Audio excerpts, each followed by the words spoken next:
आज के वीडियो में देखेंगे कक्षा 10 अर्धवार्षिक परीक्षा 2022-23 सामाजिक विज्ञान के पेपर के बारे में। इसमें आपको हल करके बताऊंगा। ये बहुत ही महत्वपूर्ण पेपर, इसको अच्छी तरीके से आप लोग तैयार करके जाना। बोर्ड एग्जाम की दृष्टि से बहुत ही महत्वपूर्ण है। और जिन लोगों ने पेपर नहीं दिया अर्धवार्षिक का, वो भी इस वीडियो को पूरा देखना। जिन लोगों ने पेपर दे दिया वो भी इस वीडियो को पूरा देखना। तो यहाँ पर सबसे इसी तरह से आपका जो होगा पेपर सेम इसी पैटर्न पर आएगा, तो वीडियो को पूरा देखना। देखो 3 घंटा 15 मिनट टाइम पहले भी था, अब भी है। उसके बाद में यहाँ पर 70 नंबर का पूर्णांक होता है। उसके बाद में ये निर्देश दिए, इसमें क्या लिखा है, प्रारंभ के 15 मिनट परीक्षार्थियों को प्रश्न पत्र पढ़ने के लिए निर्धारित होता है। उसके बाद में यह प्रश्न पत्र 2 खंड आ एवं खंड बा में विभाजित है। जो खंड आ होगा इसमें 20 नंबर के बहुविकल्पीय प्रश्न मिलेंगे। उसके बाद में जो खंड बा होगा उसमें आपको वर्णनात्मक वो आपको कॉपी में लिखना होगा। उसके बाद में जो खंड आ होगा इसमें 20 नंबर के देखो बहुविकल्पीय प्रश्न। उसके बाद में जो खंड बा होगा इसमें 50 अंकों के वर्णनात्मक प्रश्न 1, वर्णनात्मक 2 एवं मानचित्र संबंधी 2 प्रश्न हैं। का भारत का मानचित्र, खा भारत का मानचित्र। इस तरह से आपको बोर्ड एग्जाम में मिलेगा। उसके बाद में प्रत्येक प्रश्न के लिए निर्धारित अंक उसके सम्मुख अंकित हैं। उसके बाद में क्या बता रहा है, दिए गए मानचित्र को उत्तर पुस्तिका में मजबूती से संलग्न कर दें या फिर बांध दें। जो मानचित्र कार्य होता है ये 10 नंबर का पूछा जाता है। इस पर मैंने वीडियो बना दिया हूँ, आप लोग विजिट करके देख सकते हैं। अच्छे से मैंने बताया हुआ हूँ। तो यहाँ पर पहला कौन सा है, खंड आ। ये बहुविकल्पी प्रश्न है और ये आपको OMR शीट में भरना है। इस पर मैंने भी वीडियो बना दिया हूँ कि जो OMR शीट होती है उसको कैसे भरना, कैसे आपको नाम लिखना, कैसे रोल नंबर भरना, सभी चीज़ें मैंने बना दिया है। तो आप लोग विजिट करके देख सकते हैं। तो यहाँ पर पहला क्वेश्चन कौन सा है, ऑस्ट्रिया के साथ प्रशा का युद्ध कब हुआ। जो ऑस्ट्रिया है इसके साथ जो प्रशा का युद्ध कब हुआ था, तो कब हुआ था, जो 1866 ईस्वी में हुआ था। इसका राइट आंसर डी वाला हो जाएगा। जो ऑस्ट्रिया के साथ प्रशा का युद्ध कब हुआ था, 1866 ईस्वी में। उसके बाद में अगला यहाँ पर इटली के एकीकरण से पूर्व दक्षिणी इटली पर किसका अधिकार था। जब इटली के एकीकरण हुआ था उसके पूर्व दक्षिणी इटली पर किसका अधिकार था, तो इसमें ऑस्ट्रिया का अधिकार था। किसका, डी वाला इसका राइट आंसर हो जाएगा। शायद ए भी हो सकता है सी वाला, लेकिन कन्फर्म यही है ऑस्ट्रिया। उसके बाद में जो मालूम हो तो आप लोग कमेंट में इसका सही जवाब बता देना। उसके बाद में जलियांवाला बाग हत्याकांड की जांच के लिए सरकार ने किस समिति का गठन किया। हंटर समिति की, डायर समिति की, मार्टेन्ग्यू समिति की, यहाँ पर चेम्सफोर्ड यहाँ पर सीमित। तो कौन सी, यहाँ पर जो जनरल डायर ने करवाया था यहाँ पर जलियांवाला बाग हत्याकांड, और तो इसकी सीमित कौन थी, यहाँ पर डायर सीमित थी। तो इसका बी वाला राइट आंसर हो जाएगा। उसके बाद में यहाँ पर स्वराज दल के अध्यक्ष कौन थे। मोतीलाल नेहरू की, चित्तरंजन दास की, मदन मोहन मालवीय की, जवाहरलाल नेहरू। तो इसका राइट आंसर कौन सा हो जाएगा, जो स्वराज दल के अध्यक्ष कौन थे, तो ये चित्तरंजन दास थे। ये बहुत ही महत्वपूर्ण क्वेश्चन जो 20 हैं, बहुत ही महत्वपूर्ण, ये आपके बोर्ड एग्जाम की दृष्टि से बहुत ही महत्वपूर्ण है। इनको अच्छी तरीके से आप लोग तैयार करके जाना। तो स्वराज दल के अध्यक्ष कौन थे, तो यहाँ पर जो स्वराज दल के अध्यक्ष कौन थे यहाँ पर, तो इसका बी वाला राइट आंसर हो जाएगा, चित्तरंजन दास। और जो जनवरी 1923 ईस्वी में ये क्या हुए थे, अध्यक्ष हुए थे। जनवरी 1923 ईस्वी में ये हुए थे। उसके बाद में यहाँ पर चलते अगले क्वेश्चन की ओर। बहुत ही इंपॉर्टेंट है ये सभी क्वेश्चन, अच्छी तरीके से आप लोग तैयार कर लेना। तो कौन सा है यहाँ पर, वंदे मातरम गीत के लेखक कौन है। रविन्द्रनाथ टैगोर, बंकिम चंद्र चटर्जी की, शरद चंद्र चटर्जी की, इनमें से कोई नहीं। तो इसका राइट आंसर कौन सा हो जाएगा, जो वंदे मातरम के लेखक कौन थे, बंकिम चंद्र चटर्जी। और जो राष्ट्रगान के कौन से हैं, तो रविन्द्रनाथ टैगोर हैं।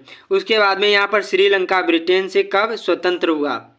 जो श्रीलंका है ये ब्रिटेन से कब स्वतंत्र हुआ, तो यहाँ पर ये जो स्वतंत्र हुआ था श्रीलंका, तो यहाँ पर इसका राइट आंसर 6 का ए वाला हो जाएगा। 1948 ईस्वी में ब्रिटेन से जो श्रीलंका क्या हुआ था, स्वतंत्र हुआ था।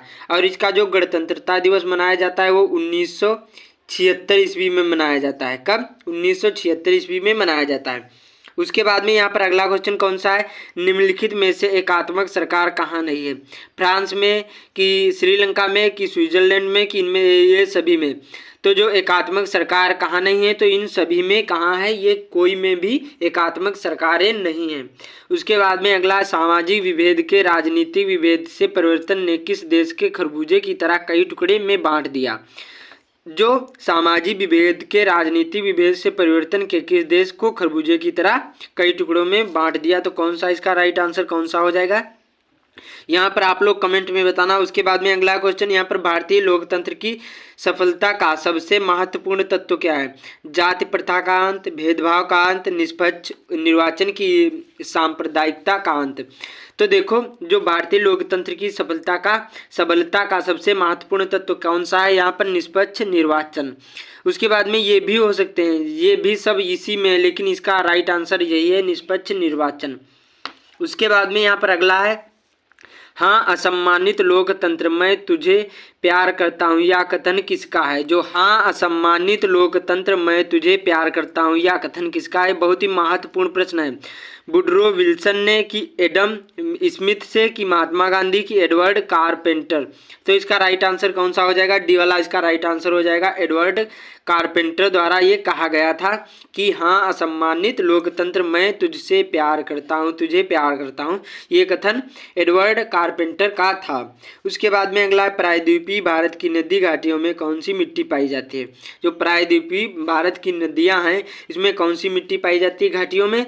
तो ये जड़ोल मिट्टी पाई जाती है। कौन सी? जड़ोल मिट्टी पाई जाती है। उसके बाद में अगला, हरित क्रांति की प्रमुख उपज क्या है? जो इसकी हरित क्रांति की प्रमुख उपज कौन सी है? तो यहाँ पर इसका राइट आंसर हो जाएगा गेहूं। इसकी देखो प्रमुख उपज चावल भी है, लेकिन इसका राइट आंसर ये प्रथम आती है, तो गेहूं इसका राइट आंसर हो जाएगा। वैसे यहाँ पर चावल भी हरित क्रांति की प्रमुख उपज में भी आती है। उसके बाद में अगला है यहाँ पर, निम्नलिखित में से किस फसल को सुनहरा रेशा कहा जाता है? जूट को, गेहूं को, चाय को, कि कपास को? तो इसका राइट आंसर कौन सा हो जाएगा? जूट को क्या कहा जाता है? सुनहरा रेशा कहा जाता है। उसके बाद में सर्वोत्तम किस्म का लोहा अयस्क है। जो सर्वोत्तम किस्म का लोहा अयस्क कौन सा है? तो आप लोग कमेंट में जरूर बताना। इसका जो राइट आंसर मालूम है तो इसका राइट आंसर कौन सा हो जाएगा? यहाँ पर इसका राइट आंसर सी वाला हो जाएगा, मैग्नेटाइट। जो सर्वोत्तम किस्म का लोहा अयस्क है वो मैग्नेटाइट है। उसके बाद में, और ये सभी क्या हैं? ये लोहे के अयस्क, ये सभी चारों लोहे के अयस्क हैं। उसके बाद में अगला यहाँ पर, निम्नलिखित में से कौन सा आधारभूत उद्योग है?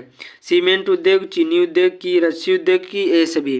जो 15वें का इसका राइट आंसर कौन सा हो जाएगा? डी वाला। ये चीनी उद्योग, सीमेंट उद्योग, रस्सी उद्योग, ये सभी क्या हैं? उद्योग के आधारभूत हैं।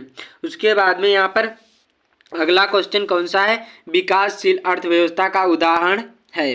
जो विकासशील अर्थव्यवस्था है, इसका उदाहरण कौन सा है? चीन है, कि जापान है, कि यहाँ पर अमेरिका है, कि रूस है? देखो ये सभी क्या हैं? ये सभी विकसित देश हैं। ये सभी विकसित अर्थव्यवस्था का उदाहरण है। जापान भी है, रूस भी है, अमेरिका। लेकिन जो चीन है तो ये क्या है? यह एक विकासशील अर्थव्यवस्था का उदाहरण है। जो यहाँ पर भारत भी होता तो भारत भी हो सकता था। उसके बाद में प्राथमिक क्षेत्र का विषय है। कृषि है, कि शिक्षा है, कि बीमा है, कि बैंक? जो प्राथमिक क्षेत्र में आते हैं कृषि आती है। कौन सी? कृषि आती है। उसके बाद में अगला है, निम्नलिखित में से उत्पादन का साधन है। श्रम है, कि बीमा है, कि हवा है, कि खनिज? जो उत्पादन का साधन क्या है? यहाँ पर श्रम है। उसके बाद में स्वामित्व के आधार पर अर्थव्यवस्था के प्रकार होते हैं। तो इसमें जो स्वामित्व के आधार पर जो अर्थव्यवस्था के प्रकार होते हैं, यहाँ 1900 का राइट आंसर कौन सा हो जाएगा? 3। कौन से? 3 होते हैं।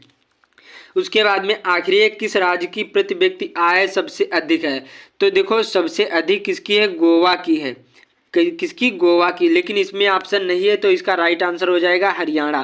बाकी जो इसकी, जो यहाँ पर हरियाणा की प्रति व्यक्ति की आय है तो यहाँ पर 1,09,000 है, और जो इसकी है यहाँ पर गोवा की है तो गोवा की है यहाँ पर 1,92,000 है रुपये। कितनी? 1,92,000 इसकी है। उसके बाद में यहाँ पर अगला क्वेश्चन, यहाँ पर खंड बा आ जाएगा वर्णात्मक। ये आपको कॉपी में लिखना होगा। मैंने वीडियो बना दिया हूँ कि जो बोर्ड एग्जाम में कॉपी कैसे लिखी जाती है। तो पहला प्रश्न यहाँ पर ऐसे पूछा जाएगा, और ये 4 नंबर का पूछा जाएगा। कितने नंबर का? 4 नंबर का। 2 क्वेश्चन होंगे, और ये आपको 80 शब्द सीमा बता रहा है। इससे ज़्यादा आपको नहीं लिखना है। इससे ज़्यादा लिखोगे तो आपका टाइम ही बर्बाद होगा, बाकी कुछ नहीं होगा। तो इसलिए आपको इसमें 80 शब्द सीमा लिखना है। इनमें से आपको एक ही करना है। प्रथम का मतलब जो फर्स्ट क्वेश्चन है इसमें से आपको एक ही करना। अथवा का मतलब होता है एक। चाहे प्रथम विश्व युद्ध ने भारत के राष्ट्रीय आंदोलन के विकास में किस प्रकार का सहायता की, या फिर गांधी की दांडी यात्रा में संक्षेप का वर्णन कीजिए। और ये 4 नंबर का पूछा जाएगा। इनमें से आपको एक ही करना है। ये बहुत ही महत्वपूर्ण क्वेश्चन है। उसके बाद में यहाँ पर अगला क्वेश्चन कौन सा है? प्रश्न नंबर 2, भारत की अनेकता में एकता का प्रदर्शन करने वाले तत्व बताइए। 4 नंबर का ये भी है। और सांप्रदायिकता लोकतंत्र के लिए हानिकारक क्यों है? इनमें से आपको एक ही करना है। ये भी 4 नंबर का है। उसके बाद में अगला है, हमें खनिजों के संरक्षण की क्यों आवश्यकता होती है, या फिर पहाड़ी क्षेत्रों में मृदा अपरदन को रोकने के उपाय आपको लिखना है कि जो यहाँ पर मिट्टी होती है उसको कैसे रोकना है, ज़्यादा से ज़्यादा पेड़ लगाने चाहिए, सभी आपको लिखना होगा। ये बहुत ही महत्वपूर्ण क्वेश्चन है, इनको नोट कर लीजिए और आप लोग अच्छी तरीके से इसको तैयार भी कर लीजिए। उसके बाद में यहाँ पर चौथा क्वेश्चन कौन सा, इसी प्रकार से ये भी पूछा जाएगा, 2 पूछे जाएंगे, इनमें से आपको एक ही करना है। उसके बाद में यहाँ पर चलते हैं अगले क्वेश्चन की ओर। यहाँ पर वर्णनात्मक प्रश्न नंबर दूसरा होगा और ये इसमें अब 6 नंबर के पूछे जाएंगे। इसमें 5वां होगा, इटली के एकीकरण की प्रक्रिया का वर्णन कीजिए। ये भी बहुत ही महत्वपूर्ण है और ये आपको 150 शब्दों में लिखना है, इससे ज़्यादा नहीं लिखना और ना ही इससे कम लिखना, तभी आप लोगों को 6 नंबर मिलेंगे। इनमें से आपको एक ही करना है। उसके बाद में छठे में भी आपको इनमें से आपको एक ही करना है। उसके बाद में 7वें में भी भारत में पाई जाने वाली मिट्टियों का वर्णन करना है, चाहे यहाँ पर ऊर्जा के परंपरागत और गैर परंपरागत संसाधनों में क्या साधनों में अंतर स्पष्ट कीजिए। ये भी 6 नंबर का पूछा जाता है, इनमें से आपको एक ही करना है। उसके बाद में आर्थिक गतिविधियों के क्षेत्र का वर्णन कीजिए, 6 नंबर का, चाहे असंगठित क्षेत्र में श्रमिकों का शोषण किस प्रकार किया जाता है स्पष्ट कीजिए। ये भी आपको इनमें से आपको एक ही करना है और ये भी 6 नंबर का पूछा जाता है। उसके बाद में यहाँ पर 9वां क्वेश्चन कौन सा आता है, ये मानचित्र कार्य। ये 5-5 नंबर के 2 क्वेश्चन पूछे जाते हैं। इस पर मैंने वीडियो बना दिया हूँ कि जो मानचित्र कार्य होता है कैसे आपको भरना होता है, तो आप लोग विजिट करके देख सकते हैं, जल्दी हमने वीडियो बनाई हुई है। और जो आप क्लास 10th से यूपी बोर्ड की तैयारी कर रहे हैं तो हमारे चैनल को सब्सक्राइब कर लो, आपको यहाँ पर अच्छी वीडियो मिलेंगी। और किस टॉपिक पर वीडियो चाहिए वो भी कमेंट में जरूर बताना। तो ये भी क्वेश्चन बहुत ही इंपॉर्टेंट है, अच्छी तरीके से आप लोग इसको याद कर लेना। मिलते अगले वीडियो में। तो इसी प्रकार से आपका पेपर आएगा, तो इसको जरूर ही तैयार करके जाना, बहुत ही महत्वपूर्ण ये क्वेश्चन सभी हैं।